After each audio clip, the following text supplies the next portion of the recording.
Sunday morning, and here again is Charles Osgood. Songs such as Glory Days have made him a music legend. Bruce Springsteen has been singing about his own life and times for some 40 years. Now at last he's written about it as well. Here once again is our music man, Anthony Mason. In the final dates of his international tour that ended this past week, Bruce Springsteen played one 4-hour gig after another. How do you keep doing that? I'm conditioned to do it from many, many years of experience. Don't try it at home, kids.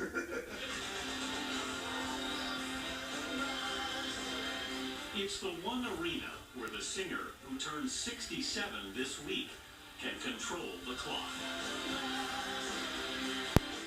You're looking for a particular moment, and then when you catch that, it feels so good sometimes, then time disappears.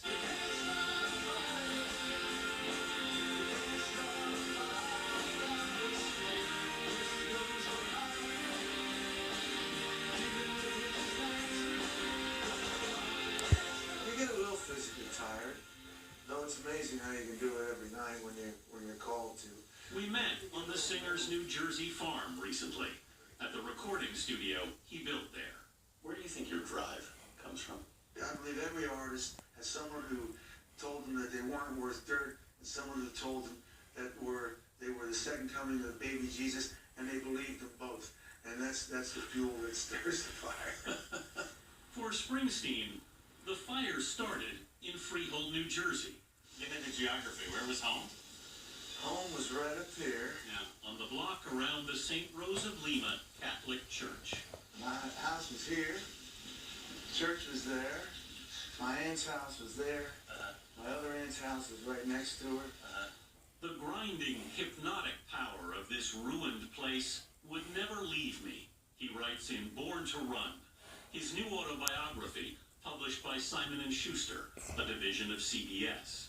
Doug and Adele Springsteen's son found both comfort and fear here. His mother, a legal secretary, rented him his first guitar. His father, who worked at Ford, was an angry man. He loved me, Springsteen writes, but couldn't stand me. My feelings exactly. We made a surprise visit to the school at St. Rose of Lima. I'm getting the willies. Go, my friend. He's beloved here now. You look great. It was different when he was in class. How did you do when you were here?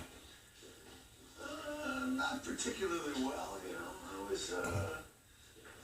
I didn't fit in the box so well. Did I read that they called you Springy? Yes, that is correct, my friend. Amongst many other things.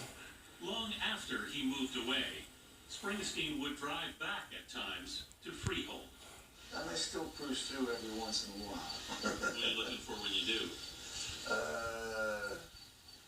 Well, they say you're looking to make things all right again, you know? And of course, there's no going back, you know? The long-haired guitar slinger who earned his stripes in the bars of Asbury Park was just 22 when he was signed to Columbia Records.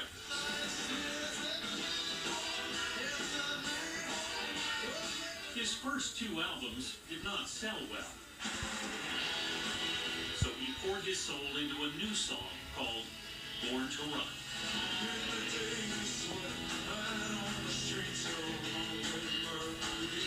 You were reaching for something epic. Well, I was trying to make the greatest record you'd ever heard. A record that after you heard it, you didn't have to hear another record. You know?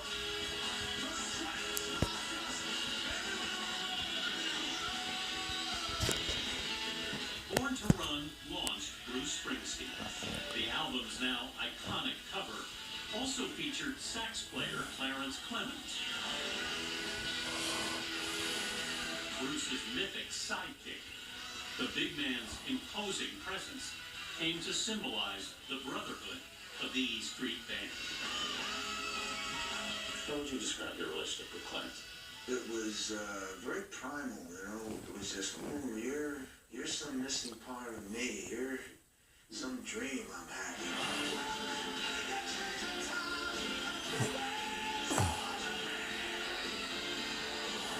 He was such this huge force, you know, while at the same time being very fragile and very dependent himself, which is maybe what the two of us had in common. We were both kind of insecure down inside, and we both felt kind of fragile and sure of ourselves. But when we were together, we felt really powerful. We're very different people. Yeah. You know, Clarence lived fast and loose and wild and wide open, you know. Yeah. I tend to be a little more conservative. You said off stage you couldn't be I friends. said, I couldn't, you know, it would ruin my life. I said, you know, but Clarence could be Clarence excellently.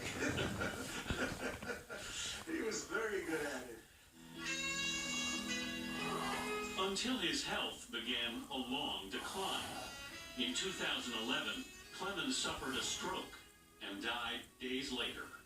Losing Clarence, Springsteen writes, was like losing the rain. And it happened very quick and suddenly, and it was quite devastating. And when something like that, as you say, kind of came magically to begin with, Yeah. goes away, you're going to be sitting there going, how do I replace this?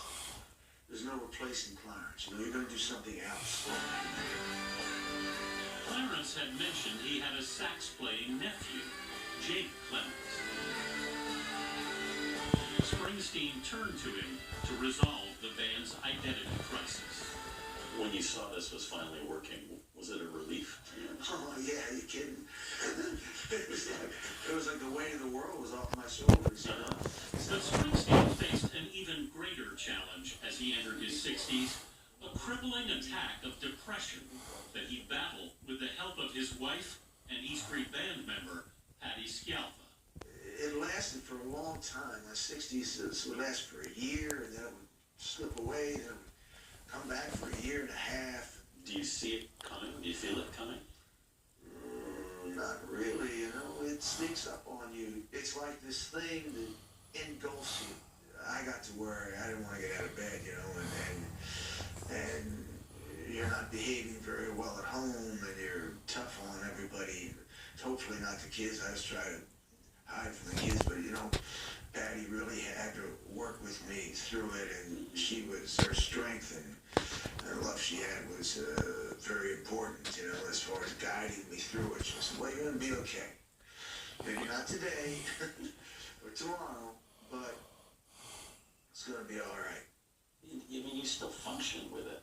Yeah, my thing is, for some reason, it never affected my work or any of my playing. You know, it was something, if I was dead down, when I came in the studio, I could work. Springsteen, who wrote about it in the song This Depression, finally got through it with therapy and medication.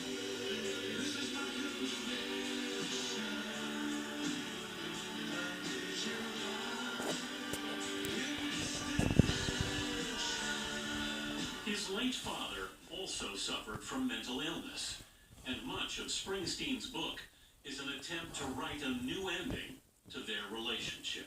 Yeah, my dad was very important in it because I felt I hadn't been completely fair to him in my music.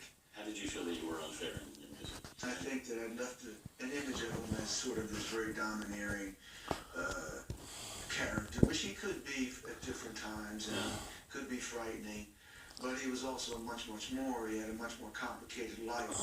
He describes an unannounced visit his father made to see him just days before the first of his 3 children was born. What did he say to you? Oh, you're going to get me down there. We showed him my door. He came in and had a couple of beers. It was early in the morning. And I think he said, yeah, you know, you've been really good to us. I said, yeah. He says, I wasn't so good to you. I said, yeah, well, you did the best you could, you know? And that was it. That was the only recognition I needed of our history. It was a little thing, but it was everything? It was a small thing, but it was everything. It was, it changed our relationship immediately. It was just a lovely gift, you know? It was a lovely epilogue to our relationship, you know? It really was. relationship Bruce Springsteen has with his fans is deep and enduring.